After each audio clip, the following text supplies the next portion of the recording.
올해 서울에서 거래된 아파트 가격의 평균은 8억 4천만 원, 아파트 중위 가격은 9억 2천만 원입니다. 부동산 가격이 계속 오르니까 정부는 부동산 정책만 23번을 냈는데요. 도대체 무슨 말인지 모르겠다라는 분들 많으시죠. 그래서 오늘 이 이야기를 가져왔습니다.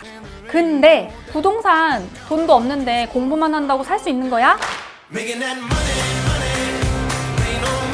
안녕하세요, 이지상입니다. 오랜만에 왔어요. 여기 저희 집이었으면 좋겠지만 집은 아니고요. 여기 이렇게 통창이 있어요. 오늘은 부동산 관련 이야기 해볼 건데요. 요새 집값 올랐다는 얘기 진짜 많이 나왔잖아요. 올 한 해 서울에 거래된 아파트를 쭉 줄 세웠을 때 가장 가운데 있었던 그 아파트 가격이 얼마냐라고 보면 9억 2천만 원 정도 된다고 하더라고요. 근데 이게 진짜 비싸잖아요. 그 사이 정부에서 부동산 정책이 23개가 나왔거든요. 근데 23개에도 그 안에 진짜 정책이 많아요. 그래서 도대체 무슨 말인지 모르겠다? 너무 어렵다? 좀 정리했으면 좋겠다? 이런 댓글이 많이 달렸더라고요. 그래서 오늘은 이 이야기를 해보려고 합니다. 그리고 눈여겨보셔야 할 게 부동산 시장에서 밀레니얼 세대들이 굉장히 핵심 구매층이 되고 있어요. 올해 8월 기준으로 보면 한 달 동안 아파트 산 사람이 10명이다 라고 하면 10명 중에 4명이 30대였거든요. 30대가 영끌해서 아파트를 샀다? 30대가 부동산의 큰손이다, 패닉 바잉이다, 이런 기사들 많이 보셨잖아요. 그리고 이게 한국만의 현상이 아니라 전 세계적으로 비슷한 현상이 있어요. 뉴욕 같은 경우에도 밀레니얼 세대 사람들이 뉴욕 부동산의 완전 큰손이라서 이 사람들이 사면서 가격이 흔들리고, 그러니까 밀레니얼 세대가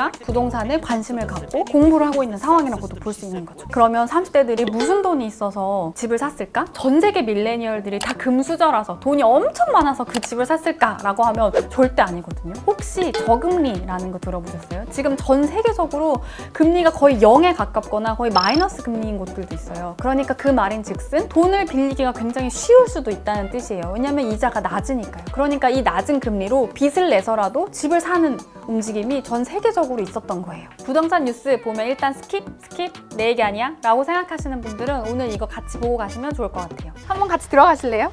It's alright. 우리 집으로 갔다 오세요. 부동산 정책 이야기하기 전에 먼저 이야기해야 되는 게, 부동산 정책을 이해하실 때는 타겟이 있는 거다, 타겟 싸움이다 라는 걸 꼭 유념해 두셔야 돼요. 23가지 이 정책이 누구를 향한 정책이었는지를 알고 계시는 것부터가 시작입니다. 무주택자를 향한 정책이 있고 1가구 1주택 다주택자를 향하는 정책이 있거든요. 근데 듣동러 여러분들은 대부분 밀레니얼이시고 또 무주택자가 많으시잖아요. 그래서 오늘 저희가 이야기하는 정책은 무주택자를 중심으로 해서 이야기를 해볼까 합니다. 다 집 있으면 어떡해요? 나는 없어. 그럴 일은 없어요. 그래서 정부의 23번의 정책을 한 줄로 요약하자면, 다주택자들은 각종 규제로 막고 무주택자나 실소유주에게는 서울 수도권의 공급 물량을 늘려서 집을 가질 수 있는 기회를 준다. 그래서 문재인 정부 들어서 2017년 첫 번째 정책부터 2020년 8월에 23번째 정책까지 정책이 진짜 계속 나왔거든요. 근데 이렇게 보면 너무 복잡하잖아요. 그래서 저희가 중요한 걸 좀 꼽아봤는데요. 첫 번째 키워드는 분양입니다. 분양 관련한 제도는 2017년에 파리 대책 때 가점제를 강화하는 걸로 제도가 바뀌었어요. 가점제가 뭐냐면 이 분양할 때 점수를 받는 게 있거든요. 무주택을 얼마나 오랫동안 했는지, 청약통장을 얼마나 오랫동안 가지고 있었는지, 그리고 한 가구의 세대원이 얼마나 되는지에 따라서 점수가 매겨지고, 가점을 많이 받을수록 당첨 확률이 높아지는 거, 이게 가점제예요. 근데 이렇게 되면 밀레니얼 세대들은 당연히 불리할 수밖에 없잖아요. 왜냐하면 나이가 많지 않으니까 무주택인 기간이 작을 수밖에 없고, 청약 통장을 갖고 있는 기간도 작을 수밖에 없고, 그리고 결혼하지 않은 1인 가구가 많은데, 그러니까 여러모로 이 가점제 시장에서는 굉장히 불리한 거예요. 그래서 2017년에 이 정책이 있은 후로 2018년, 2019년에 20, 30대 매매 비율이 높아지기 시작했어요. 왜냐? 청약해서 당첨될 확률이 현저히 떨어지는데 집값은 계속 올라가니까 초조한 밀레니얼 세대들이 분양은 어차피 안 되니까 포기하고 매매로 가자라고 하면서 패닉 바잉이라는 말이 나오기도 했습니다. 근데 이게 점점 비중이 커지고 부동산 가격이 잡히지 않고 정부가 문제라고 생각이 되니까 정부가 이 분위기를 어떻게 바꿔볼까 고민하다가 새로 내놓은 게 생애 최초 특별 공급을 확대한다라는 정책입니다. 이 특별 공급이 뭐냐라고 하면 대학 입시로 설명드리면 좋을 것 같은데요. 수능을 성적을 봐서 성적에 따라서 대학에 가는 게 정시잖아요. 다양한 상황에 맞춰서 쓸 수 있는 게 수시잖아요. 이거랑 똑같이 분양 가점에 따라서 점수대로 청약할 수 있는 확률이 높아지는 게 일반 분양이다 라고 하면 특별한 상황에 있는 사람들에게 기회를 주는 걸 수시에 가까운 특별 공급이다 라고 보시면 됩니다. 그래서 올해 제일 최근에 나온 정책은 생애 최초 특별공급 물량을 확대한다라는 거거든요. 이게 기존의 공공주택에만 적용됐던 게 민영주택에도 전용됐어요. 레미땡, 푸르지땡 같은 민간 건설사에서 짓는 아파트에서도 생애 최초 특별공급 물량이 확대되고 기준이 완화된다라고 보시면 됩니다. 그리고 요즘 기사에서 로또 분양이라는 말 보셨잖아요.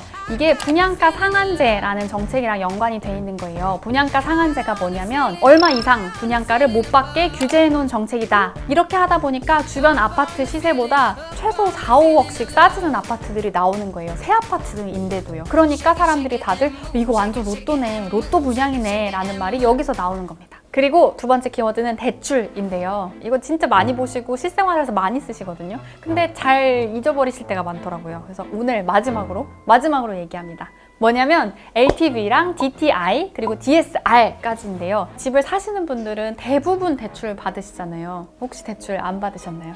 그렇다면 부럽습니다. 부럽네요. 아무튼 대출을 받으려면 이 기준을 다 통과해야 되거든요. LTV부터 해볼게요. LTV는 집을 담보로 했을 때 얼마까지 대출을 받을 수 있느냐 그 비율을 말하는 거거든요. 내가 집을 사면 그 살 집을 담보로 미리 은행에서 대출을 받는 거거든요. 그러면 이 살 집의 가치를 얼마라고 정한 다음에 거기에서 몇 %만큼 대출을 해주느냐 이게 LTV예요. 예를 들면 LTV가 20이래 라고 하면 1억짜리 집을 산다 라고 했을 때 2천만 원까지 대출이 나오는 거죠. LTV가 40이래 라고 하면 1억짜리 집에 4천만 원까지 대출이 나온다. 이해? 그래서 2019년 12월에 이 LTV 관련한 기준이 강화가 됐었는데요. 투기 과열지구로 선정된 서울을 기준으로 말씀드리면 9억 이하의 아파트를 살 경우에는 LTV가 40%까지 나와요. 40%에 해당하는 금액은 은행에서 대출을 받을 수 있고요. 9억 이상 15억 이하인 아파트의 경우에는 LTV가 20까지 나옵니다. 근데 15억보다 비싼 아파트의 경우에는 아예 주택담보대출이 안 된다. 참고하세요. 참고하세요. 알려드립니다. DTI는 총 부채 상환 비율이라는 건데 내가 대출한 금액이 내가 버는 소득의 몇 % 이상을 넘으면 안 된다. 예를 들어서 내가 대출을 받았는데 대출을 받아서 매달 갚아야 되는 이자랑 원금의 합이 200만 원인 거예요. 근데 내 월급도 200만 원이야. 그러면 이거는 생활이 불가능하고 가능한 규모가 아니잖아요. 그럼 대출이 안 나오는 거예요. 그리고 DSR이라는 게 있는데 이게 뭐냐면 총체적 상환 능력 비율이라는 거예요. 이거는 주택을 담보로 빌린 금액 말고 내가 카드론 한 거, 신용대출한 거 이런 것까지 다 더해서 비율을 정하겠다라는 거니까 더 대출을 좀 강하게 규제하는 개념인 거죠. 요새는 주택담보대출이 LTV, DTI로 많이 막혀 있잖아요. 그렇다 보니까 영끌로 사는 사람들이 신용대출을 많이 받았었거든요. 그래서 신용대출 금액이 확 늘어났어요. 그러니까 정부가 그걸 감안해서 그러면 신용대출까지 더해서 기준을 만들어야겠다라는 걸 고민하고 있고 이때 나오는 개념이 DSR이라고 보시면 됩니다. 그리고 세 번째 키워드는 세금을 볼 수 있는데요. 집을 갖고 있는 사람들이 세금을 좀 더 많이 내게끔 정책이 바뀐 것들도 있습니다. 예를 들면 예전에는 집을 갖고 있는데 오랫동안 갖고 있으면 그 세금을 많이 깎아줬었거든요. 근데 지금은 실거주 2년 이상을 꼭 해야지만 공제를 받을 수 있도록 세금 정책이 바뀌기도 하고 다주택자들의 세금을 내는 비율을 조정하기도 하고 주택 임대사업자 제도 자체를 폐지한 게 대표적입니다. 그런데 지금 이 얘기를 듣다 보면 그래서 정부가 정책을 23번이나 내놨는데 왜 집값은 계속 오르나요? 왜 떨어지지 않고 집은 살 수 없는 건가요? 라고 궁금해하시는 분들 많을 텐데요. 이건 부동산 시장의 특성에 대한 설명도 좀 같이 해야 될 것 같아요. 부동산 시장은 특성상 공급을 늘린다라는 게 빨리 되는 건 아니거든요. 3기 신도시가 생깁니다. 수도권에 어디에 신도시가 공급됩니다 라는 뉴스가 쏟아졌어도 실제로 그 신도시에 사람이 살기까지는 2년이 걸릴 수도 있고 3년이 걸릴 수도 있고 4년이 걸릴 수도 있는 거예요. 그러니까 당장 초조해서 집을 사고 싶은 사람들의 마음을 꺼트릴 수 있는 정책은 아닌 거죠. 그리고 부동산 시장의 특성이 경제학 이론이랑은 살짝 다른 부분이 뭐냐면 값이 계속 올라가면 사람들의 수요가 줄어야 맞잖아요. 그런데 이 오르막을 보면서 계속 오르는 거 아니야? 라면서 더 사고 싶어지는 사람들도 생기는 거예요. 부동산 시장의 특성이 그런 거죠. 그래서 계속 올라갈 거라는 기대를 하면서 사는 사람들이 생기니까 이 가격이 좀 잡히지 않는 그런 것도 있는 것 같습니다. 그리고 전 세계적으로 이 저금리 기조가 해결이 안 되면 부동산 시장은 계속 유동성이 있을 수밖에 없어요. 왜냐하면 대출금리가 싸잖아요. 이 돈을 빌려서 부동산을 사고 싶은 수요가 계속 있을 수밖에 없는 거예요. 그래서 실제로 한국은행에서 금리를 인하할 때 반대하는 분들의 논리가 바로 이거였어요. 부동산 버블이 생길 수 있다. 제가 이 부동산 정책 관련한 걸 찾아보다가 한 가지 아쉬운 점이 있었는데 1인 가구에 대한 고려가 좀 부족하지 않나? 라는 아쉬움이었거든요. 왜냐면 밀레니얼 세대는 사실 1인 가구가 굉장히 많잖아요. 근데 모든 정책에 있어서 1인 가구는 굉장히 후순위에 있더라고요. 그리고 통계나 관련 보고서도 굉장히 부족하고요. 그래서 2030 밀레니얼 정책이 정말 많아서 저도 막 그걸 차기적으로 많이 설명드렸으면 좋겠지만 사실 진짜 많지 않아요. 그래서 앞으로는 밀레니얼 1인 가구에 대한 제대로 된 이해를 기반으로 정책들이 많이 나왔으면 좋겠습니다. 네, 그래서 오늘은 부동산 정책에 대한 이야기를 나눠봤었는데요. 오늘은 되게 개괄적인 큰 이야기를 같이 했었잖아요. 그래서 좀 더 자세한 이야기 아니면 더 궁금한 이야기 댓글로 남겨주시면 나중에 같이 공부해볼 수도 있을 것 같습니다. 저랑 같이 공부하는 걸로 하시죠. 어때요? 그리고 여러분 구독, 좋아요, 알림 설정 잊지 마세요. 안녕. 안녕.